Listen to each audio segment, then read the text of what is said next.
I hope that you will be fine and happy. Today we will read this chapter 4, the Mughals. Okay, let us start now this chapter. First of all, we discuss the Mughals. The Mughals were the descendants of the two great rulers of the Central Asia. जो Mughals थे वो मुख्य रूप से दो महान शासकों में से एक थे, एक तो सेंट्रल एशिया की तरफ से जो एक from there motherland mother side जो उनकी एक माता की तरफ से था, and were the descendant of the Genghis Khan, और दूसरा साम्राज्य था उनका गंगीज खान की तरफ से, who ruled over the Mongol tribes जो मंगोल जनजाति से संबंधित था. China and some other parts of the Central Asia and from father side, यहाँ तक कि चाइना और कुछ अन्य क्षेत्र जो उनके पिता की तरफ से था और दूसरा उनकी माता की तरफ से था, इसलिए वो दोनों की साइड से मिलाकर दो तरफ से एक महान शासकों में से एक थे. They were chosen of the Timur, जिस तरह तैमूर का जैसे जैसे साम्राज्य बढ़ता जा रहा था, who attacked दिल्ली, जिसने दिल्ली पर आक्रमण किया in 1398 and was the ruler of, और उसने साम्राज्य स्थापित किया Iran and the modern Turkey में. The Mughal empire was founded in Bharat by Zahir-ud-din Mahmud Babur in 1526, defeating Ibrahim Lodi in the first battle of Panipat. Ibrahim Lodi को पानीपत की प्रथम लड़ाई में हराकर उन्होंने मुगल साम्राज्य स्थापित कर दिया था. ठीक है. In Bharat the Mughal empire was one of the greatest empire ever. यहाँ तक कि सभी साम्राज्यों में, सभी वंशों में सबसे ज्यादा जो महान वो था साम्राज्य था वो था मुगलों का. The Mughal empire ruled over 100 of the millions of the people. यहाँ तक कि मुगलों ने लगभग 100 मिलियन लोगों पर अपना साम्राज्य स्थापित किया. Bharat became united under one rule. Bharat में जो केवल एक रूल पर कार्य करता था and had very prosperous culture and political year, और वह हमेशा भली भांति अच्छी तरह से वेल कल्चर और वेल पॉलिटिकल से परिपूर्ण रहता था ड्यूरिंग द मुगल रूल्स. लेकिन मुगल रूल होने के कारण यह सब कुछ अर्थव्यवस्था बिल्कुल बिगड़ चुकी थी. There were many Muslim and the Hindu kingdom split all throughout Bharat until the founders of the Mughal Empire came. जैसे जैसे भारत में मुगलों का साम्राज्य आता चला गया वैसे वैसे भारत से हिंदू जो लोग थे वो धीरे धीरे सिमटने शुरू हो गए. Then came Babur, grandson of the great Asians, conquered Tamerlane and the conquered Genghis Khan from the northern region of the Ganges river valley, who decided to take over Khyber and eventually all the Bharat. Eventually all of Bharat. यहाँ तक कि उन्होंने धीरे धीरे कायबर से होते हुए गंगा नदी के गंगा घाटी में भी कब्जा करते हुए उन्होंने लगभग पूरे भारत पर अपना साम्राज्य स्थापित कर लिया था. आगे है सबसे पहले जो बाबर, जो मुगलों का साम्राज्य शुरू हुआ बाबर से. बाबर 1526 to 1530, उसने 1526 लेकर 1530 तक राज्य किया. जैसे Babur was the Mughal ruler who succeed the throne of Fergana. Babur मुगलों का सबसे महान शासक था जिसने फरगाना सेंट्रल एशिया के राज्य को फरगाना को हटाकर वहां पर अपना साम्राज्य स्थापित किया. At the time when the Lodhi kings were ruling over the Delhi sultan, उस समय दिल्ली में लोधी वंश का साम्राज्य बसा हुआ था. The local ruler invited Babur to come to the Bharat and defeated the Lodi. वहां के आसपास के कुछ सेंट्रल एशिया के कुछ राजाओं ने बाबर को भारत में आने के लिए अप्रिशिएट किया, उनको बुलाया और कहा कि लोधी वंश को जल्दी ही दिल्ली से हटा दिया जाए. Babur had heard lot about the wealthy. Babur ने पहले ही भारत के धनवान होने के बारे में पहले ही सुन रखा था. It was a good opportunity for Babur. Babur के सामने यह अच्छा अवसर आया कि भारत के जब राजाओं ने, कुछ राजाओं, लोकल राजाओं ने जब बाबर को इनवाइट किया कि बाबर हमारे साथ मिल जाए और दिल्ली से लोधी वंश खत्म कर दिया जाए, तो बाबर के लिए यह एक ग्रेट अपॉर्चुनिटी थी भारत में पैर रखने के लिए। The territory that is the bequeathed to his son Humayun included Afghanistan. उसने जल्दी ही अपने पुत्र हुमायूं को अफगानिस्तान के लिए भेज दिया। Punjab the fertile Ganga plain and the rim of the forest along central Bharat, कि मैं भारत के मध्य में जाकर साम्राज्य स्थापित करता हूं, तुम भारत के भारी क्षेत्रों में साम्राज्य स्थापना शुरू करो। आगे आया हुमायूं। हुमायूं का शासनकाल 130 to 1540 एंड 1555 to 1556 के मिड रहा। बाबर सन हुमायूं, बाबर का जो बेटा था हुमायूं, इनहेरिटेड बाबर थ्रोन, बाबर को की गद्दी पर बिठाया गया 1530 में। Humayun was the elder son, Humayun सबसे बड़ा पुत्र था। The other son of the Babur, Kamran, Hindal and Askari were given charge of the smaller area, उन्हें छोटे छोटे राज्यों का शासक बनाया गया। इन 1543 Humayun was the driven west into the Afghanistan by a forcefully Muslim rebels शेर शाह सूरी, अर्थात हुमायूं को शेर शाह सूरी द्वारा बहुत ग्रेट फोर्सफुली मुस्लिम, मतलब फोर्सफुली तरीके से उसे बाहर, अफगानिस्तान से बाहर कर दिया गया। 12 years later the renewed civil war within Bharat, लगभग 12 साल तक युद्ध चलता रहा। After the death of the Sher Shah Suri, और शेर शाह सूरी की मृत्यु के बाद give Humayun chance to the slip back opposed, तो जल्दी ही हुमायूं को दोबारा मौका मिला भारत में कदम रखने के लिए। One victory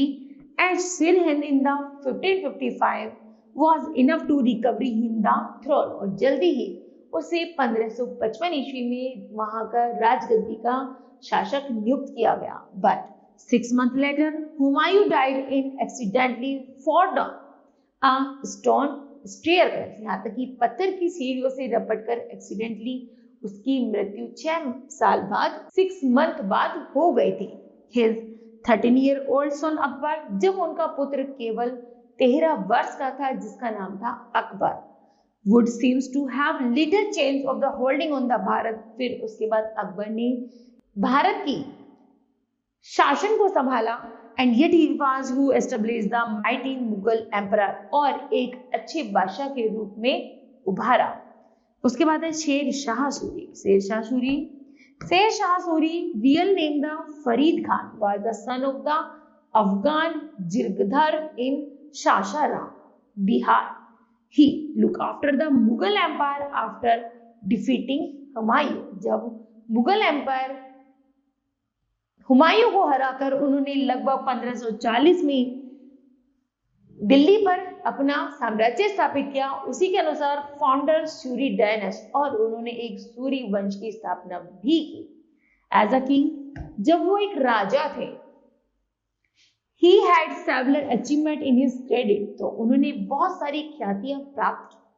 He established an efficient public administration, he set up revenue collection system based on the measurement of the land, justice was provided to the common man, यहाँ तक कि उन्होंने जमीन को नाप कर उस पर लैंड रेवेन्यू सिस्टम शुरू किया, और जो कॉमन पीपल होते थे, जो गरीब लोग होते थे, उनको भी इन सभी सिस्टमों से फ्री किया और उनको अच्छी फैसिलिटी दी गई, जिससे वो अपने साम्राज्य में भली प्रकार से रह सके।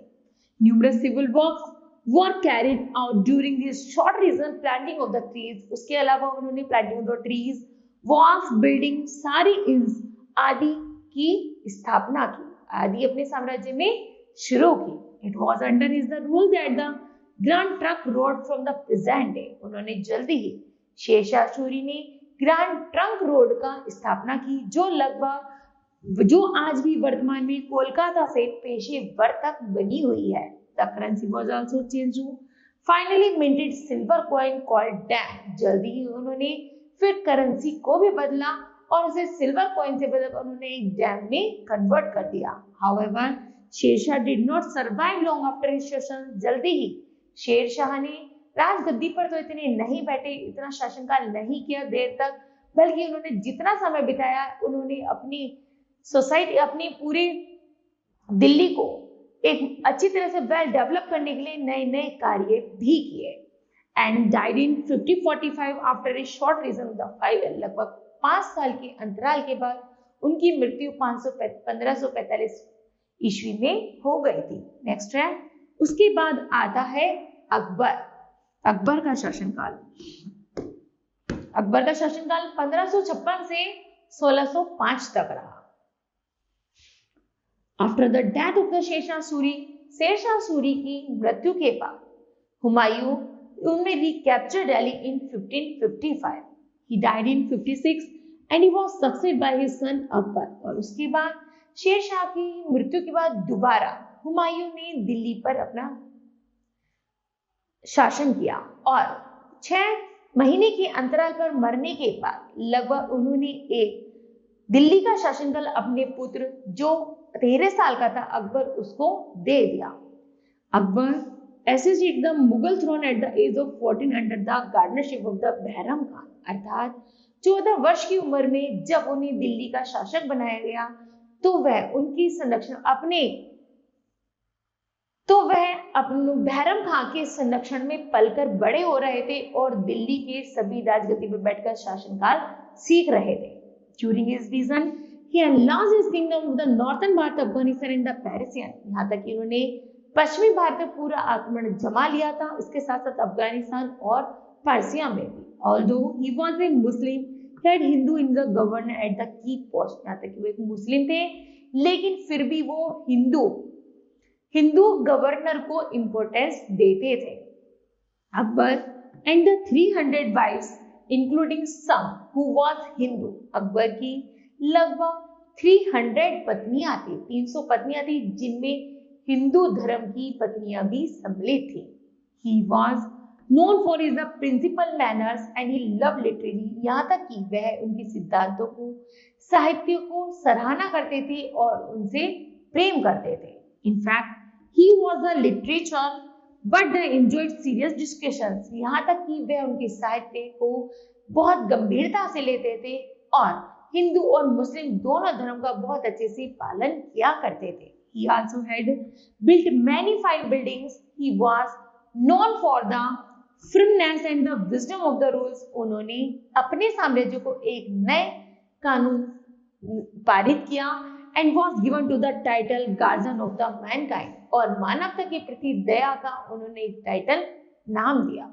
Akbar was not only a great conqueror, Akbar एक महान शासक ही नहीं बल्कि एक capable organizer and a great administration as well. He set up a host of the illustrations that proved to be the foundation of an administration system, यहाँ तक कि उन्होंने एक ऐसी प्रशासनिक प्रणाली की स्थापना की थी जो उनके साम्राज्य को चलाने के लिए सबसे महत्वपूर्ण थी। That operated even the British Bharat. Akbar's rule also stands out due to his liberal policies. यहाँ तक कि अकबर के जो रूल्स थे, कायदे कानून थे, वो इतने जागरूक थे कि नन वो मुस्लिम की वो केवल मुस्लिम के लिए नहीं बल्कि हिंदू मुस्लिम दोनों के लिए ही एक समान थे।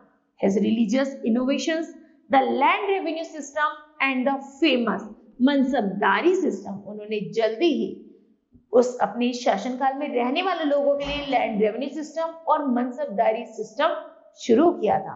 Akbar मनसबदारी system became the basic of the Mughals military organization and the civil administrations. Mughals military organization and the civil administration, और उन्होंने मुगल मिलिट्री और सिविल प्रशासनिक सेवाओं को सबसे ज्यादा प्रोत्साहित किया जिससे उनके साम्राज्य में भली प्रकार से सब लोग समान रूप से रह सके। Akbar died in 1605, nearly 50 years after his accession, लगभग 50 साल रहने के बाद उनकी मृत्यु 1605 में हो गई थी। To the throne he was the buried outside of the Agra at Sikandra, उन्हें सिकंदरा में आगरा के बाहर की तरफ उनको दफनाया गया। His son Jahangir then assumed the throne, और उसके बाद अकबर के बाद उनका बेटा जहांगीर को वहाँ का राजा बनाया गया। According to Haig, Akbar was unquestionable the greatest to the or rulers of the Bharat of the medieval period. जागिर खान प्राचीन भारत के सबसे ज्यादा महत्वपूर्ण शासकों में से एक थे. Akbar's reigns can be divided into three periods as far as the conquest and the expansions of the empire are concerned. Number first, 1556 to 1570. Akbar gradually asserted his independence and freed himself for the dominance of his guardians Bairam Khan. यहाँ तक कि अकबर जब छोटे थे लेकिन अपने संरक्षक बैरम खान के साथ रहकर वो जब पले बड़े, उनके कायदे कानून सीखे, तो वह एक बहुत अच्छे शासक बन गए थे. During this period Akbar took over Malwa. Akbar जल्दी ही मालवा पर बहुत अच्छे से निगरानी रखते थे. And the part of the central Bharat, जो कि मध्य भारत का एक भाग था, उस पर भी उन्होंने अपना रोल ओवर कर लिया था. Also captured the force of the Chittor. उन्होंने चित्तौड़ के बहुत सारे किलों पर भी अपना स्थापत्य जमाया. And the Ranthambore, Jodhpur had been the concrete easy. और रणथंभौर में भी बहुत सारे जो किले थे वो अकबर ने उन पर भी अपना साम्राज्य स्थापित कर दिया था. नेक्स्ट है 1570 to 1585. During this phase Akbar conquered Gujarat, Bengal, Bihar and the Odisha. The rich part of the Gujarat and the Bengal brought immense profit of the Mughals. जल्दी ही इस शासनकाल के दौरान अकबर ने गुजरात, बिहार आदि जगह पर अपना साम्राज्य स्थापित किया और मुगल साम्राज्य को एक बहुत बड़े एरिया पे लाकर छोड़ दिया था. आगे है 1585 to 1605. Akbar further expanded his empire in the north west by the capturing. जल्दी ही अकबर ने 1605 ईस्वी तक नॉर्थ वेस्ट भारत पे भी अपना आक्रमण शुरू किया, जिसपे उन्होंने अपना अधिकार किया, जैसे कश्मीर पर, काबुल पर और कांधार पर. In the Deccan he the conquered Berar, Khandesh and the Ahmednagar. Okay, thus at its peak Akbar's empire stretches from the Himalaya and Kashmir. जल्द ही अकबर का साम्राज्य हिमालय से कश्मीर तक, north to river Godavari in the south and from the Kandahar in the west to Bengal in the east तक फैल गया था. Okay, आगे है Akbar's policies. Akbarnama written by Abul Fazl. Abu Fazl द्वारा अकबर के ऊपर लिखी गई बायोग्राफी का नाम है Akbarnama.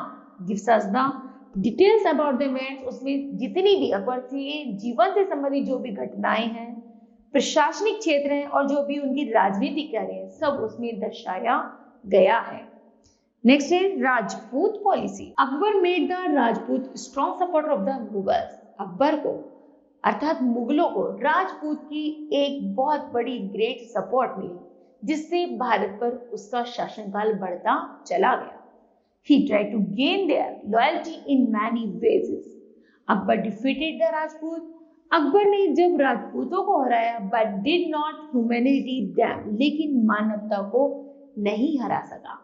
He treated them very honorable. वह उनका बहुत आदर सत्कार करने लगा. He allowed most Rajput kings to continue ruling over their territories. यहाँ तक कि अकबर ने कुछ राजपूत राजाओं को अनुमति दे दी थी कि वह कुछ क्षेत्रों में शासन कर सकते हैं. He did not interference in their internal matters. यहाँ तक कि वह उनके आपसी संबंधों में दखल अंदाजी करनी उसने बंद कर दी थी. Akbar married into Rajput family. Akbar की शादी एक राजपूत परिवार में हुई. He himself married a Rajput princess called Jodha Bai. अर्थात राजा के अकबर की शादी जो राजपुतानी मतलब राजपूत परिवार से हुई, राजकुमारी से हुई, जिसका नाम था Jodha Bai. His sons also took Rajput princess. यहाँ तक कि उनका जो पुत्र था वह भी राजपूत राजकुमारी के नाम से जाना जाता था. उनकी पत्नी द्वारा the Rajput ladies were given complete religious freedom. और राजपूत पत्नी को उनको पूरा अधिकार था कि वह अपने हिंदू धर्म का पूरी तरह से पालन कर सकती हैं. Akbar gave his post to the Rajput chiefs in his the administration Raja Man Singh and the राजा बीरबल, अर्थात राजपुतानी के साथ में अर्थात जोधाबाई के साथ में उनके कुछ भाई, उनके कुछ पुत्र, राजपूतों के पुत्र भी उनके साथ में आए, जैसे Raja Man Singh, Raja Birbal, two the most trusted officer, जो राजपूतों के सबसे ज्यादा वफादार लोग थे, वो भी राजा को दरबार में दिए गए, अर्थात राज जोधाबाई के साथ में आए थे, जो मुगलों की सेना को बढ़ाने में सबसे ज्यादा महत्वपूर्ण रोल प्ले करते हैं। आगे है religious policy. Akbar realised early that to establish a strong empire he had to gain the confidence of its Hindu subject over the majority. He followed a policy of the tolerance and the mutual coexistence. Number first, Akbar treated all the subjects as equally. Akbar की सबसे ज्यादा महत्वपूर्ण कायदा यह था कि वह दोनों हिंदू और मुस्लिम दोनों धर्म को इक्वल मानता था। Religion was treated as the individual private affairs. People had the freedom of the worship. लोगों को उसके साम्राज्य में पूजा करने का अधिकार था। Akbar adopted numerous measures to show his secular spirit. Akbar abolished the pilgrims tax. Akbar ने सारे जितने भी pilgrims tax थे सबको हटा दिए गए, जैसे जजिया कर in 1564 में, which was long and opposed by the Hindu, जो हिंदुओं द्वारा दिए जाते थे, सब मंदिरों से जजिया कर हटा दिया गया। आगे Akbar abolished the practice of the converting prisoners of the war to Islam. यहाँ तक कि प्रत्येक लोग को अधिकार था युद्ध और इस्लाम धर्म को प्रति कार्य करने का। Akbar allowed and even encouraged the Hindu to the build temple. Akbar हमेशा प्रोत्साहित करते थे हिंदुओं के मंदिर बनवाने के लिए। आगे he also gave grace to many temples. Akbar ने बहुत सारे मंदिरों का निर्माण भी करवाया। Akbar participated in the Hindu festival. Akbar अक्सर हिंदू धर्म के रीति रिवाजों को भी मनाते थे, जैसे होली, दिवाली और Raksha Bandhan. Akbar got the holy books of the Hindu translated into Persia. Akbar ने हिंदू धर्म की जो पवित्र ग्रंथ होता है उसको भी फारसी भाषा में ट्रांसलेट कराया. आगे है इबादत खाना. Akbar was not interested in learning about different religions. Akbar को भिन्न भिन्न धर्मों के बारे में जानना बहुत अच्छा लगता था. ही बिल्ड द इबादत खाना हॉल ऑफ वर्शिप, जहां पर पूजा की जाती थी, जिस हॉल में उसे इबादत खाना का नाम दिया जाता था, एट फतेहपुर सीकरी में निर्माण कराया. Here he had debate and the discussion with the religious. Okay, next तुहिंद इलाही और Dine Ilahi. After interacting with people to the different regions to for many years, जब भिन्न लोगों से अकबर मिलते थे, उनसे बात करते थे, उनके धर्म को जानते थे, तो Akbar concluded that all religion preach the message of the love. तो हमेशा अकबर उनसे प्रोत्साहित होकर लव और रेस्पेक्ट की बातें किया करते थे. He felt that if the common ideals of the religion should be combined to for a new plane, यदि यह प्यार और सम्मान में बदल जाए सभी धर्म, तो आपस में ना कभी झगड़ा होगा और सभी प्यार से रहने लगेंगे. The people of his empire would benefit from it. Therefore, he suggested a religious path called Divan-e-Ilahi or the divine monotheism, religion of one word. यहाँ तक कि अकबर ने सभी धर्मों से प्रभावित होकर एक भगवान की पूजा करने का धर्म शुरू किया. He also declared himself as the spiritual guide of his subjects. Deen Ilahi was a very simple path. दीन इलाही सबसे साधारण रास्ता था एक भगवान में विश्वास करने के लिए. The practice of the worshipping the sun, चाहे उसमें आप पूजा कर सकते हो सन की, फायर की, and the other source of light was the important elements. Though it Akbar also discouraged the killing of the animals. Akbar कभी भी पशुओं को मारने के विरोधी था. अकबर हमेशा पशुओं के मारने के विरोध में था, पक्ष में नहीं था. And the custom of the sati, और जल्दी उसने सती प्रथा का भी अंत कर दिया था. सुलेखुल यूनिवर्सल, जिसमें वास्तविक रूप से शांति, और शांति. With was another important principles. Akbar दीन-ए-इलाही was aimed at the achieving peace, जिसमें केवल दीन-ए-इलाही में केवल एक ऐसी मानसिक शांति प्राप्त होती थी, टॉलरेंस धैर्य होता था, यूनिटी होती थी देश में, जिससे लोग एक धर्म पर चल सके और एक भगवान का पूजा कर सके. Some historians says that दीवान-ए-इलाही was similar to the Ashoka policy of Dhamma. कुछ वैज्ञानिकों ने, कुछ इतिहासकारों ने यह भी माना है दीन-ए-इलाही एक तरह का अशोक के स्तंभ से लिया गया धम्म जो है, धम्म सिद्धांत जो है, वो दीन-ए-इलाही इसी पर आधारित है. अर्थात एक भगवान एक पे, कि हम लोगों को एक भगवान को मानने वाला होना चाहिए.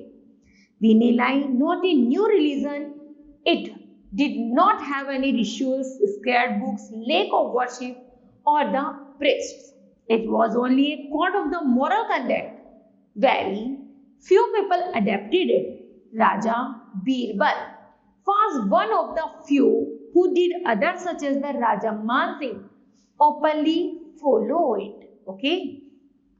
Deen-e-Ilahi faded out after Akbar, but his secular ideas were followed by his son.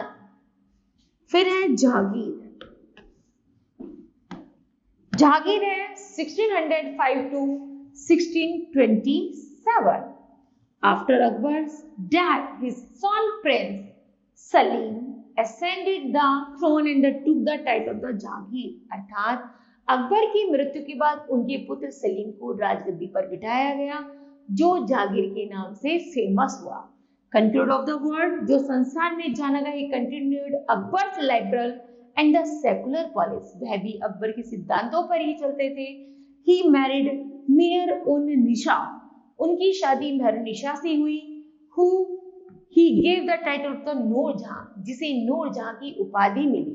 Noor Jahan light of the world, संसार की एक इतनी सुंदर महिला जिसे नूरजहां का उपाधि दी गई. He loved her blind passion and handed over the complete region the administration to her. वह उसके प्यार में इतने अंधे हो गए कि उन्होंने अपना सारा साम्राज्य उसको हैंड ओवर कर दिया. He added Kangra and the Kistwara to his the kingdom and the consolidated the Mughal ruler in the Bengal. और जल्द ही बंगाल के लिए उन्होंने मतलब अर्थात उन्होंने अपना सारा साम्राज्य प्रशासन के हाथों में दे दिया और खुद उसके प्यार में रहने लगे. Jahangir lacked the political enterprises of his father Akbar. जल्दी ही जहांगीर अपने पिताजी के पद मतलब पॉलिटिकल जो भी राजनीतिक कानून थी उनको अपनाता था, उनके ऊपर ही कार्य किया करता था. But he was an honesty man. वह कैसा था? वह एक ऑनेस्टी मैन था एंड द टॉलरेंट रूलर था. He strive to reform society and was tolerant towards the Hindu, Christian and Jews. However, relation with the Sikh were strained and the fifth of the 10 Sikh gurus, जैसे अर्जुन देव, was executed in Jahangir's order for the giving aids and the comfort to the Khusrau. Jahangir's rebellions, art, literature and the architecture prospered under the Jahangir's rule, and the Mughals gardens in the Srinagar remains at including testimony for his the artist taste. He died in 1627. Okay. Next है शाहजहां. शाहजहां का शासनकाल 1627 से 1658 की mid हुआ.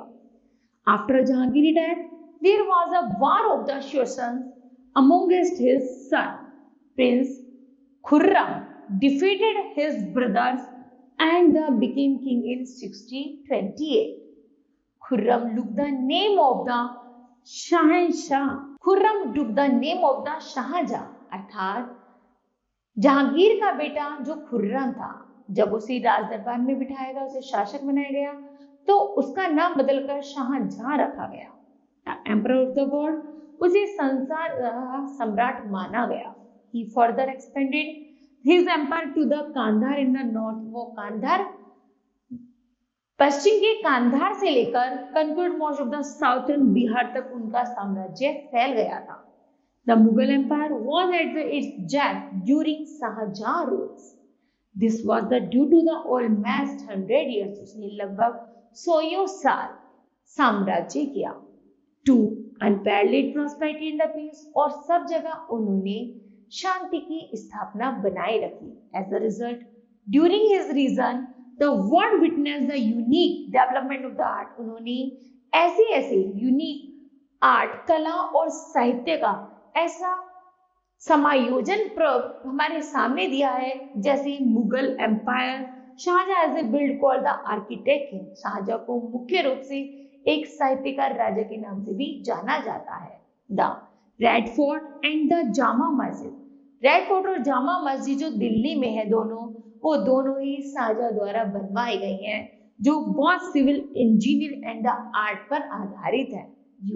Yet above all, Shahjahan is remembered today for Taj Mahal. Shahjahan को आज ताजमहल जिसने बनवाया उसके रूप में भी याद किया जाता है. The massive white marble मौजोलियम constructed in the memory of his wife Mumtaz. उसने अपनी पत्नी मुमताज की याद में ताजमहल को बनवाया था along the banks of the Yamuna River in Agra. Next है Aurangzeb, the last important ruler of the Mughal dynasty. Aurangzeb Alamgir meaning conqueror of the world, ruled for 49 years. उन्होंने लगभग कितने साल शासन किया? 49 साल. He same as the Akbar, Aurangzeb became the emperor after impressing Shahjahan the Agra fort. यहाँ तक कि औरंगजेब ने शाहजहां और अकबर की तरह ही पूरे भारत पर शासन किया. Defeating his brother in the war of the session. जल्दी ही अपने भाई को हराकर उसने भारत का साम्राज्य स्थापित किया. Aurangzeb ascended the throne in the 1658 and ruled till 1707. But unfortunately, he keeps the 5 sons away from the royal court, with the result that none of them was trained in the art of governance. This proved to very damaging for the Mughals later on. जल्दी ही औरंगजेब का शासनकाल एक ऐसा शासनकाल था, धीरे धीरे मुगलों का अंत होना शुरू हो गया था. During his 50 years rules, Aurangzeb tried to fulfill his ambitions of the bringing the entire subcontinent under one rule. It was under him that the Mughal Empire reached its peak in matter of area. He worked hard for years, but his health broke down in the end. उसने पूरे साल अपने साम्राज्य को बनाए रखने के लिए कार्य किए, लेकिन अंत तक आते आते अब औरंगजेब का स्वास्थ्य भी सही नहीं रहा. He left behind no personal wealth. अब उसके पास ऐसा कोई धन भी नहीं बचा था. He died in 707 और 1707 में उसकी मृत्यु हो गई. At the age of 90 years, जब वो 90 साल का था. With the year that the force of disintegration set in the mighty Mughal started collapsing. और जल्दी ही मुगल साम्राज्य का भी अंत औरंगजेब के साथ हो गया था. Okay, then kids, this chapter will be completed. I hope that you understood well. Thank you. Have a nice day.